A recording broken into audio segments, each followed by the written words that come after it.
그래서 드디어 이제 우리가 알아둬야 될 굉장히 숙명의 시기. 2002년 하면 월드컵으로 기억하는 사람 많을 텐데, 자, 월드컵 뒤에서 우리나라 국토 도시계획법도 크게 한번 변동이 일어납니다. 우리가 기억해야 될 시점입니다. 바로 2002년 국토의 계획 및 이용에 관한 법률. 그냥 줄여서 국토계획법이라고 불러요. 그런데 그게 정식 명칭은 아닙니다. 국토의 계획 및 이용에 관한 법률이요. 자, 먼저 제목부터 볼까요? 자, 국토란 말이 나왔죠. 국토이용관리법에서 국토를 따왔어요. 도시계획법에서 계획을 따왔어요. 형식상으로는 국토 전체를 갖다가 관리하는 하나의 법이 생긴 것 같은데 내용적으로는 뭐예요? 도시계획법이 국토 전체로 자기의 영향력을 확장했다라고 보시면 된다는 거예요. 국토 전체를 보다 이제는 무조건 계획을 세워서 개발하겠다. 난개발 이런 거 없다. 난개발이라는 건 뭡니까? 계획이 없는데 지가 좋아서 개발한 게 난개발이에요. 그러다 보면 도로도 모자라고 상하수도도 모자라 학교도 없어. 그게 난개발입니다. 근데 계획이 있는 것에는 그럴 일이 없죠. 한마디로 모든 국토를 갖다 계획을 세운 후 계획에 맞게만 개발하겠다는 철학이 들어갔다. 그러니까 내용적으로는 도시계획법이 국토 전체로 확장되었다는 얘기죠. 그리고 계획 다음에 이용 얘기가 나와요. 그 말은 뭡니까? 계획이 세운 다음에 이용이 있는 거지 이용 먼저 하는 거는 없다라는 얘기가 됩니다. 이용 먼저 하는 개발이 뭐예요? 계획 이전에 난개발입니다. 난개발. 또 한문어로 선계획이라는 표현을 써요. 선계획, 후개발이라는 표현을 써요. 계획이 있고서야 개발이 있다. 계획이 없으면 개발이 없다. 자, 요게 국토계획법을 가로지르는 굉장히 가장 중요한 철학이라는 겁니다. 바로 2002년 국토의 계획 및 이용에 관한 법률의 가장 기본적인 철학이었다라는 걸 여러분 기억해 두시면 되겠어요. 내용으로 뭡니까? 국토이용관리법, 바보법이라고 해서 바보법 및 도시계획법 폐지하고 사실은 뭡니까? 얘가 사라지고 도시계획법이 국토까지 먹어버린 거다라고 여러분들이 이해하시면 차라리 편할 거예요. 그래서 국토의 계획 및 이용에 관한 법률로 통합 제정이 되었다. 어떤 의미다? 도시랑 비도시를 이제 더 이상 구분하지 않고 도시는 도시계획법, 비도시는 국토이용관리법 나누지 않습니다. 도시계획법과 같은 계획법이 국토 전체를 계획하게 한다. 그리고 계획이 있는 경우에만 개발되게 한다. 그러면서 유럽식의 제도로 슬금슬금 다가가 주는 것이죠. 자, 그러면서 또 여러분 뭐 국토 건설 종합 계획이라는 게 있었죠. 요게 근데 국토 기본법으로 이름을 바꾸면서 내용이 좀 바뀌었다라고 했죠. 건설이라든가 이런 말들이 조금 정치적으로 이런 것들이 좀 터부한 단어가 돼버렸어요. 건설이란 말이 얼마나 자연스러운 단어입니까? 그런데 이런 것들 건설, 토목 이런 얘기를 조금 뭐 안 좋은 얘기식으로 이렇게 정치권에서 약간 몰아가더니만 그런 얘기를 다 빼고 국토기본법이라는 아주 어정쩡한 명칭을 해버렸어요. 너무 포괄적이죠. 어쨌든 그게 2002년에 있었던 일이다. 자, 이러다 보니까 국토 전체의 법령이 하나의 법으로 떡 통합되다 보니까 나머지 지저분한 것들도 역시 어떻게 됩니까? 통합법을 만드는 것들이 일종의 유행이 돼요. 어떤 유행이 있었냐? 2003년에 그래서 도시 및 주거환경정비법이 제정이 됩니다. 도시 및 주거환경정비법 무슨 법이라고 그랬어요? 이 법령의 이름이 그 내용을 알려주지 않습니다. 법이 그래서 짜증나는 거예요. 그 제목만 봐가지고 그 법의 진짜 속내를 몰라. 근데 그 속내를 아는 사람이 제대로 공부를 한 겁니다. 뭐라고 그랬어요? 재개발법이었다. 재개발. 근데 재개발 법령이 재개발이란 말이 굉장히 인기 없고 좀 지저분한 혐오스러운 단어가 돼갔다. 왜 그렇다? 재개발이 돈을 넣고 돈 먹는 게임이 되다 보니까 땅주인 집주인들이 돈을 버는 게임이 되다 보니까 빈민들이 내쫓기는 게임이 되다 보니까 철거 깡패, 철거 용역, 시위자들이 무슨 사제총을 쏘고 뭐 사람이 죽고 칼 맞고 이런 일들이 90년대에 비일비재했어요. 재개발이란 말을 이제 더 쓰고 싶지 않은 거예요. 제가 볼 때는 재개발하면 딱 무슨 얘기인지 알죠. 근데 도시 및 주거환경 정비라고 그러면 뭘 어떻게 정비한다는 얘기야? 청소하고 쓰레기 미화운동 한다는 얘기인가? 아니죠. 한마디로 재개발법이 재개발법. 재개발법이 그러면 어떤 것들이 있냐? 여러 가지가 있어요. 도시재개발법이 있고요. 불량주택 개선 사업이라는 게 있고요. 주거환경 개선 사업이라는 게 있고요. 전통시장 재개발 사업이라는 게 있고요. 재개발이 그 대상지에 따라서 서로 다른 특별법들이 여러 가지가 있어요. 또 다 재개발로 묶을 수가 있어. 그래서 재개발 관련된 법이면은 다 요 법 하나에서만 통합되게 관리한다라는 차원에서 법을 하나로 묶습니다. 자, 그러면서 요 선계획 후개발이라는 원칙이 이제는 여기도 적용됩니다. 국토계획법 아니라 재개발법에도 적용돼요. 원래 재개발은 어떻게 됩니까? 한 지역별로 예를 들어서 A라는 재개발 지역이 있고 B라는 재개발 지역이 있고 C라는 재개발 지역이 있어요. 그러면 각각 따로따로 계획 세운 거죠.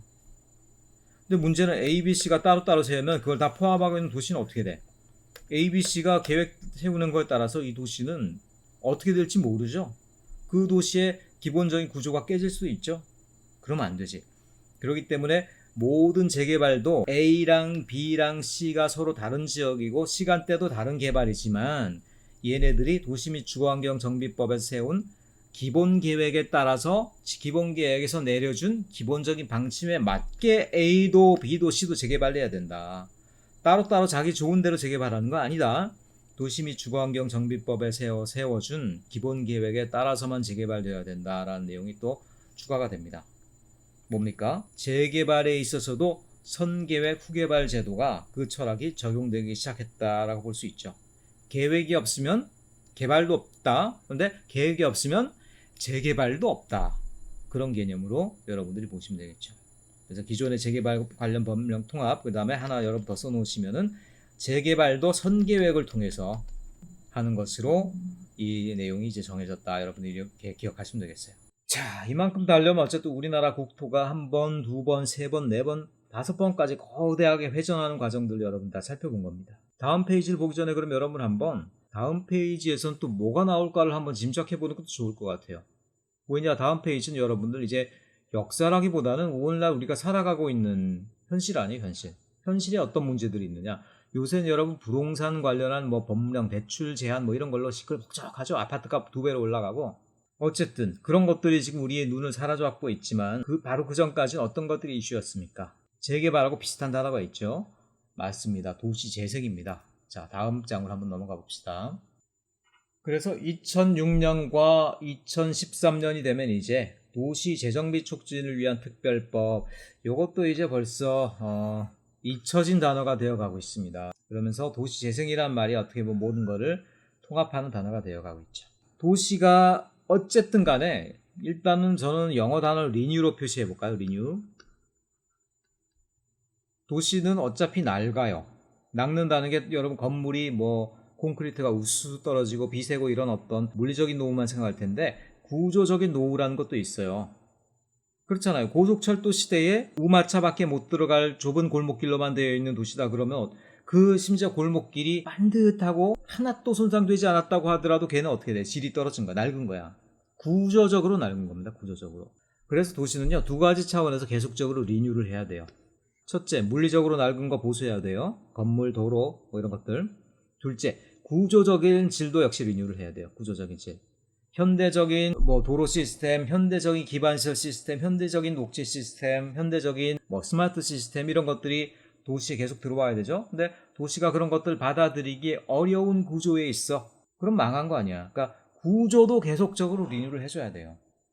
그러니까 재개발이라는 게 단순히 집만 짓는 걸 의미하는 건 아닙니다. 자, 리뉴를 해줘야 되는데요. 리뉴를 하는 작업들이 시대별로 주안점에 따라서 용어가 다르다라고 여러분들이 이해하시면 되겠어요. 90년대까지는 무슨 단어가 쓰였어요? 재개발이라는 단어가 쓰였죠. 재개발. 그리고 자매품, 재건축이라는 것도 있어요. 재건축. 재개발은 뭡니까?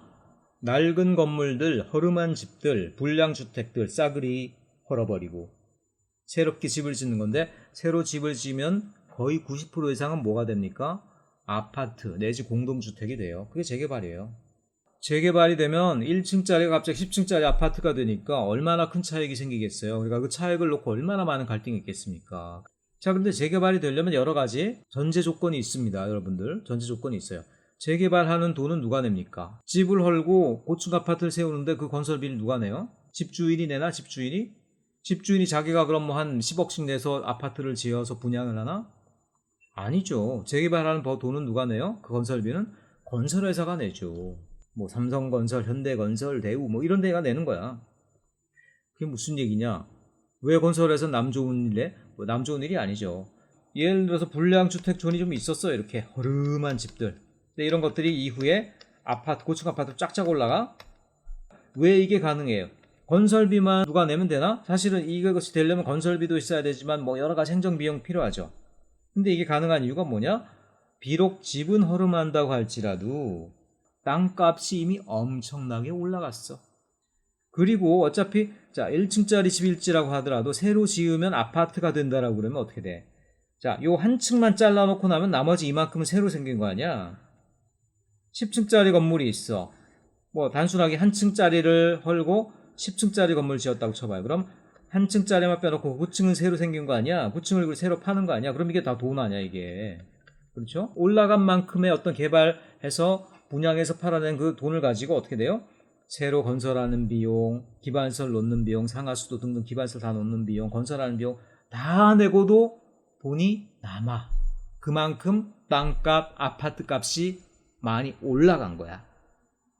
그러니까 아파트를 올리면 돈이 많이 남기 때문에 그걸로 비용을 내. 그렇기 때문에 재개발 지역에 있는 사람들은, 자기가 집을 갖고 있거나 땅을 갖고 있는 사람들은 손 안 대고 코를 푸는 거예요. 새 집을 받으면서 청산금이라고 해서 돈까지 받고 모든 건설은 건설회사에서 알아 해줘. 자기들이 들인 비용을 나중에 이윤을 받아서 챙겨서 나가. 누이 좋고 매부 좋고. 지만 사실은 뭡니까? 두 가지 측면에서 문제가 있어요. 첫째는 뭐냐면 여기에 집 없이 살고 있는 사람들, 임차 받아 살고 있는 사람들, 월세집을 사는 사람들, 이런 사람들은 어떻게 돼? 아파트로 짓고 나면 어차피 집주인들만 권리를 갖고 있기 때문에 다 쫓겨나야 되죠? 좀 저소득 주민들이 생활 터전을 잃게 되는 문제들. 둘째는 뭐냐? 도시가 벼락을 맞게 돼요. 그러니까 불량주택 1층짜리 불량주택촌이었는데 어느 날 그게 뭐 2만 세대 아파트촌이 개발됐다 그러면 어떻게 됩니까? 순식간에 거기에 몇만 명의 인구가 들어오는 거 아닙니까? 그것 때문에 생기는 교통, 뭐 학교, 각종 기반시설의 과부하 이런 것들 주변 지역에 쫙 파급될 거 아니에요. 그러니까 도시가 굉장히 질적으로 저하될 수가 있습니다. 오히려 주변 지역 입장에서는. 그런 문제들이 있더라는 거예요. 문제가 많았어요. 땅값이 올라가고 아파트값이 올라가던 시대, 그리고 저층 건물이 남아있던 시대에는 재개발이 가능했죠. 그렇죠? 그래서 90년대는 이 도시를 리뉴하는 작업을 실컷 좋건 간에 재개발이 그 역할을 하죠. 재건축은 또 뭡니까, 여러분? 작은 아파트.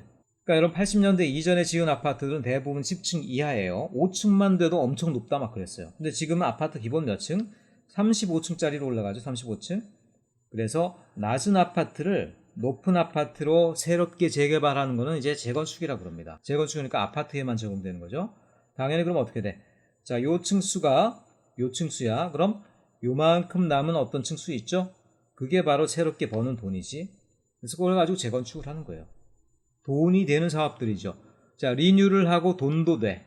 그러니까 건설회사들도 돈 벌고 집주인도 돈을 벌어. 다 좋죠? 그런데 알고 보면 빈민들, 도시 전체로 볼 때는 비용이 유발되는 거죠. 그게 재개발이야. 근데 여러분 재개발의 한계는 뭐겠어요? 내가 일단 재개발을 하려고 하는데 일단 집이 올라갈 만큼 올라갔어. 근데 이걸 또 이렇게 똑같은 층으로 또 새로 지어요? 그럼 이제 더 이상 올라갈 데가 없잖아. 올라갈 데 없지? 결국 뭐냐면 단수무식하게만 얘기하면요. 재개발이고 재건축이고 뭐냐면 위에 새롭게 올라가는 그런 양이, 건물의 양이, 그러니까 용적이 있어야지만 재개발 재건축이 가능해요. 근데 이미 만땅 다 올렸는데 그걸 새롭게 재개발 재건축한다고 해서 무슨 이윤이 남냐는 거야. 이윤이 안 남죠. 오늘날의 문제는 그거예요. 자, 재개발 재건축은요 한 시대에만 가능한 거예요. 그 이후 시대는 불가능해요. 지금 35층짜리 아파트로 다 건설했는데 20년 뒤에 재개발해. 그러면은 그때 50층 지을 겁니까? 인구도 줄고 건설 기술상으로도 문제가 있을 수 있는데 아니죠. 그때는 재개발이 불가능해. 그러니까 여러분 재개발이라는 건요. 성장하는 시대, 그리고 낮은 건물을 갖다가 우리가 새롭게 확장시킬 수 있을 때만 가능한 한시적인 기법이에요. 90년대 가능했죠.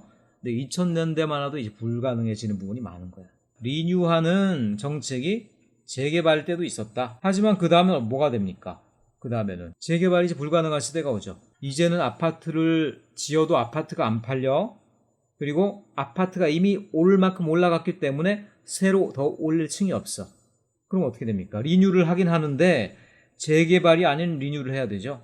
자, 그래서 재개발이 아닌 리뉴 작업으로 우리가 새롭게 생각하는 것들이 이제 바로 재생이다라는 거예요. 재생. 영어로는 regeneration이라고 그러는데 이 영어 단어 자체에 여러분들이 너무 의미를 둘 필요 없습니다. 왜냐면 redevelopment, regeneration 뭐 그게 그거예요. 다 리뉴얼 다 그게 그건데 재생이라는 건 여러분 그래가지고 한마디로 재개발과 관련돼서 이렇게 생각하면 돼요. 새롭게 건물을 올리지 않으면서 도시를 리뉴하는 방법을 우리가 재생이다라고 여러분들이 이해하시면 내용적으로 맞는 거예요. 내용적으로는 적어도.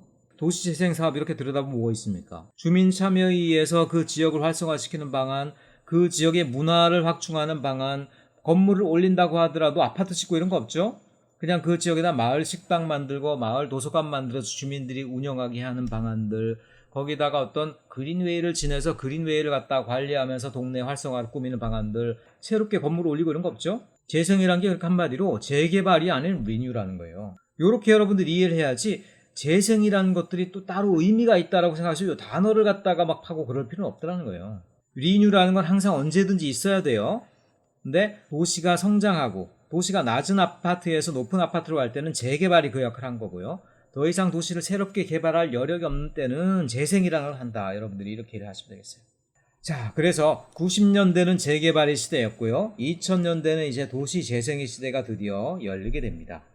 도시 재생 활성화 및 지원에 관한 특별법인데 여러분 요 말을 달달달달 외울 게 아니고요. 왜 재생이 필요하다? 더 이상 재개발이 없는데 재개발이라는 건 또 다른 말로 뭐다? 건설회사들이 도시를 알아서 자기들이 돈을 벌어가면서 리뉴해주는 단계가 재개발이에요. 근데 이제 더 이상 건설회사들이 벌을 돈도 없어. 이미 도시가 개발되고 다 됐어. 하지만 리뉴를 해야 돼. 그럼 어떻게 됩니까? 당연히 그때가 되면 정부나 공공기관이 이제 돈을 줘야죠. 돈을 지원해줘서 주민 참여도 시키고요. 그 지역에 어떤 쇠퇴해가는 쇠락돼가는 원인을 찾아서 해결도 해주고요. 그 지역에 살만한 어떤 일부 시설도 좀 넣어주고요. 그러면서 소소하게 도시를 살려보자라는 어떤 모든 총괄적인 작업을 이젠 도시 재생이라고 부른다는 거예요. 재개발의 주체는 건설회사입니다. 재개발의 가장 주요한 주역은 건설회사예요. 근데 도시 재생으로 가면요. 사실은 공공기금이 필요해요. 결국 정부의 투자가 있어야 된다는 얘기입니다. 도시 재생으로 그래서 가기 전에 잠깐 동안 또 이런 도시 재정비 촉진을 위한 특별법이라는 게 좀 있었습니다. 요건 뭐냐? 자, 내용을 한번 읽어볼게요. 산발적으로 지정되어 있는 각종 재개발 구역을 통합적으로 정비. 자, 요거 취지는 아까 도시 정비 계획하고도 동일하죠? 재개발 구역 여러 가지가 있는데 그 여러 개를 이제 통합적으로 계획한다. 근데 그거 말고도 또 어떤 것들이 있냐? 2개 이상의 지역을 목에 광역적으로 정비한다. 구시가지 전체 권역의 정비를 통한 신시가지하다. 자, 요거를 쭉 연결해서 읽어보면 무슨 얘기입니까? 기존의 재개발 사업하고는 어떻게 다르다는 얘기예요? 엄청나게 큰 재개발이다. 엄청나게 큰. 자, 재개발 사업에 문제가 여러 가지 있었지만 그 중에 하나는 뭐냐면 A라는 재개발, B라는 재개발 서로 각기 따로 놀아. 그러고 나니까 어떻게 됩니까? 갑자기 산 위에 고층 아파트가 생기고 산 밑에는 갑자기 교통체증이 생기고 굉장히 너무 문제가 많네. 어떤 생각을 하게 돼요? 재개발을 소소하게 지역 단위로 할 게 아니라 진짜 그 지역 전체를 갖다 통으로 재개발을 해버리자. 소소하게 재개발하니까 너무 여러 가지 도시가 조각조각 나고 너무 문제가 많이 생기더라. 한마디로 뭐냐면 이거는 도시 내 뉴타운 개념이다라고 보시면 되겠어요. 도시 내 뉴타운. 그러니까 도시가 이렇게 있어요. 여기가 이 지역이 주로 이제 낡은 도시야. 그래서 재개발 구역 A, 재개발 구역 B, 뭐 C 막 이렇게 있어. 여기는 이제 강남 뭐 이런 것처럼 새로운데 여기는 재개발할 필요가 없어. 자, 그럼 강북처럼 이렇게 낡은 데는 어떻게 해야 되냐? A, B, C를 따로 재개발하니까 나머지 지역 사람들이 안 좋아하더라는 거야. 도시가 분절이 되더라는 거야. 그럼 어떤 생각할 수 있어요? 까짓거 A, B, C 재개발 구역 밀집돼 있는데 그거 다 포함해서 강북 전체를 그냥 다 재개발해버리자. 아예 그 지역의 도시를 그냥 강남형으로 새롭게 깔끔하게 만들어버리는 거야. 조각조각적인 재개발이 아니고 재개발을 통해서 도시 내에 아예 뉴타운을 만들어버리자는 얘기죠. 강남이나 분당 같은 그런 신시가지 스타일의 도시를 기존 도시에다 새롭게 건설해버려. 한마디로 도시단위 재개발이라고 보시면 됩니다. 도시단위 재개발. 그거를 꿈꿨던 적이 있었어요. 그래서 그게 바로 2006년도에 나온 도시재정비 촉진을 위한 특별법 플러스 서울시는 법률이 아닌 서울시만의 조례를 통해서 뉴타운 사업이라는 걸 또 했어요. 자, 둘 다 취지는 동일합니다. 도시 내에 낡고 재개발 구역이 많은 부분을 통으로 묶어서 그 지역 전체를 하나의 신시가지로 개발하겠다라는 야심찬 법이 바로 도시재정비 촉진을 위한 특별법 그리고 뉴타운 특별법, 서울시의 뉴타운 특별법이었어요. 그 당시로서는 그럴듯했겠죠. 산발적으로 재개발할 게 아니라 강북이나 은평구 뭐 이런 데 있죠. 좀 저개발 지역이고 상대적으로 굉장히 동네가 낙후해서 강남하고는 격이 떨어지는 곳. 강남 가보면 격자형으로 도로가 쫙쫙 되어 있고 학교 잘 되어 있고 상업시설 잘 되어 있으니까 사람들이 늘 살기 좋아하죠. 근데 강북에 어디서 외곽으로 가다 보면 변두리 느낌 나고 제대로 기반시설 안 돼 있고 도로도 제대로 안 돼 있고 그런 동네 많죠. 그 지역 전체를 하나의 어떤 신도시처럼 새롭게 써버리자라는 계획들. 그게 바로 재정비 촉진을 위한 특별법, 그 다음에 뉴타운법이었다는 거예요. 그럴듯하죠? 하지만 지금 봤을 때 결과가 제대로 됐습니까? 왜냐하면 이게 사업이 너무나 거대해. 재개발 구역뿐 아니라 그 구역 외에 있는 다른 지역까지 포함해서 새롭게 완전히 신도시를 만든다는 건데 엄청나게 많은 자원과 엄청나게 많은 계획과 오랜 시간이 걸릴 거 아니에요. 이거 하려면 서울시장이 바뀌어도 한 두세 번은 바뀌어야 돼. 그런 동안에 지속적으로 이루어져야 돼. 서울시장이 바뀌어버리면은 다음 시장은 벌써 이 사업 이거 이래도 되겠어? 이건 문제 있는데? 이렇게 해버리면서 스톱이 돼버린다는 거예요. 실제로 이 사업이 진행됐던 시기의 시장하고 그 뒤에 진행된 후의 시장이 또 달랐어요. 그래서 그 두 분 간의 어떤 의견 차이도 또 심했어.